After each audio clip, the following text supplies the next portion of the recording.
Welcome to another episode of Saint Vincent Untold Stories. Remember that we told you in a previous episode that it was impossible for some persons in the red zone to return back home. In this episode, we are going to show you why.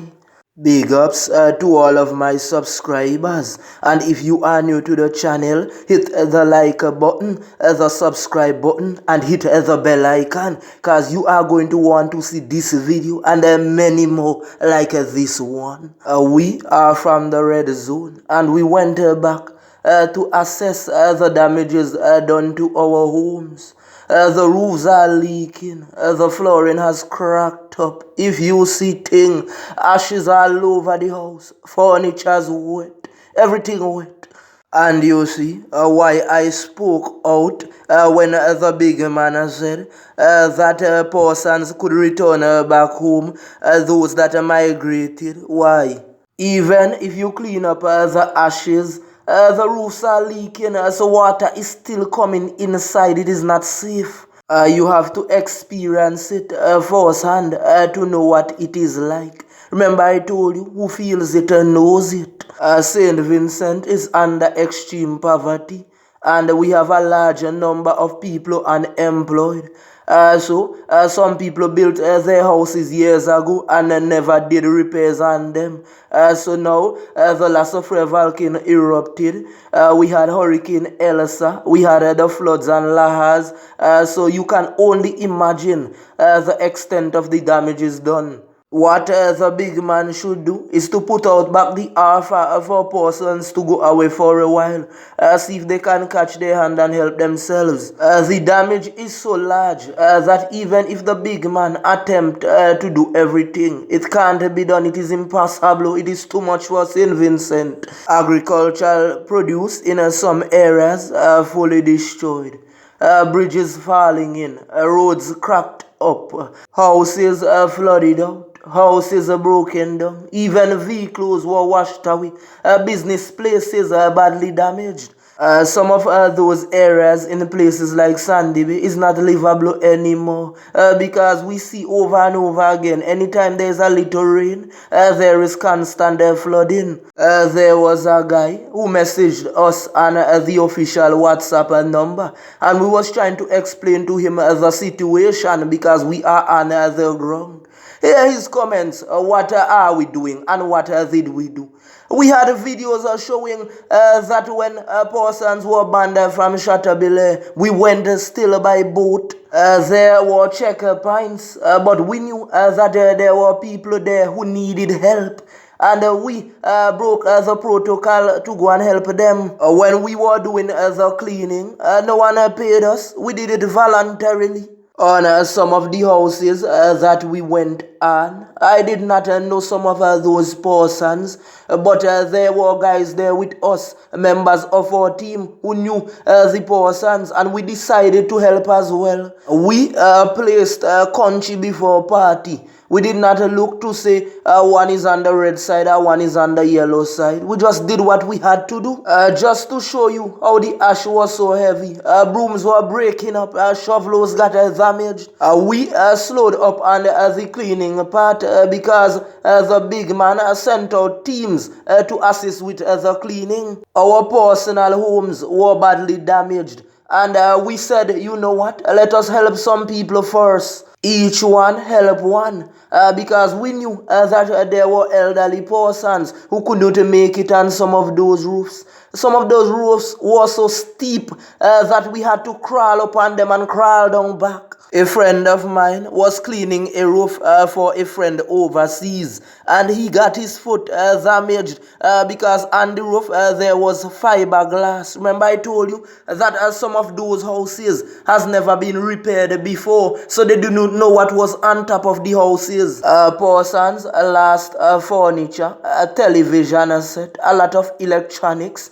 Their complete electricity system got knocked out and so forth. A lot of persons have returned to some of the red zone areas, but in those areas, electricity is going constantly along with water.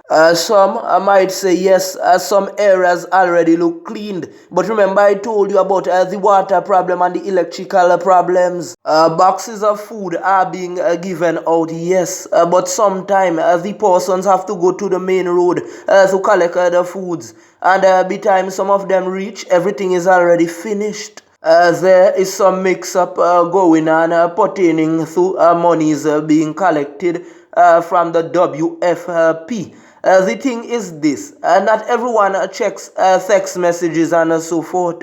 So some persons aren't able to know if they receive funding or not. You see, a lot of elderly persons don't have the time to pick up a phone and go through all those text messages. And then again, there are some persons that can't read properly. And no shame in that. Remember we told you before that not everyone have the head for education. Some persons have the head for skills. So you can't blame them. It have teachers that would tell you that they struggle with mathematics, and it have some might struggle with geography. It have some might struggle with chemistry and biology and science and so forth. There are persons who don't really understand what is going on, and some of them would just say anything. Haven't we explained it over and over again that most persons in the red zone survive by farming? So when guys are messaging our number and they're saying that, oh, they are lazy, they should go back. You think some of those crops are growing tomorrow as you planted them? They have to take a while. So while these crops are growing, don't the families have bills to pay? I am appealing to the teachers to reach out to the students from the red zone. Talk with them. See how you can assist in helping them out. Yesterday, there were students complaining that they wore casual clothing to complete their exams. Teachers, you must understand that some of those persons left with nothing. So now you are putting them in a position to go and borrow uniform. You are putting them in a position to spend the little pickings that they got from the WFP, whatever they got from persons or from the big man. We have to find solutions to these problems. There was a young lady who complained that she could not do her examination yesterday because she wore what she had, and the teachers said that she could not do the exams. At Untold Stories, we love to get the truth and nothing but the truth. That is exactly what came out of one of the students' mouth. So if we are wrong, can a teacher please verify that? Trust me when we tell you that it is hard, it is really hard. Institutions are calling persons to make payment on bills.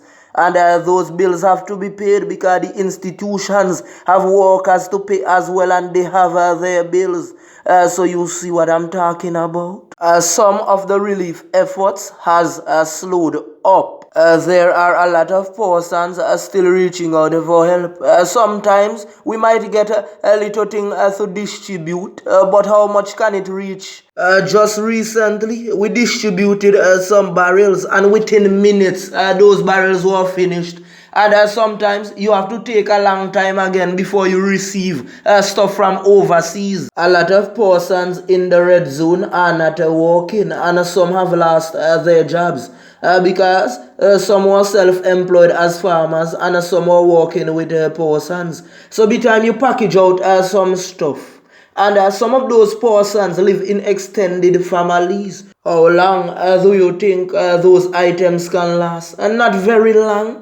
Sometimes again, we might hear persons saying that they can't eat certain things, and we have to understand that because it have things that persons are allergic to. Alright, and now we need all hands on deck. They say that the volcano have cooled down, but we also have to look at what if it erupts again. I quote the great Tupac Shakur.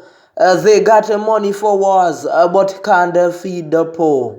Sometimes when you look on the media, you see country going up against country, and they would tell you how many millions they spent for the troops to go into some of those countries. So you wanna tell me they can't spend back some of those millions on St. Vincent and the Grenadines? With that being said, we just want to big up the entire population in St. Vincent and the Grenadines, the regional islands and the international countries who are supporting and praying for us during these difficult times. We thank you.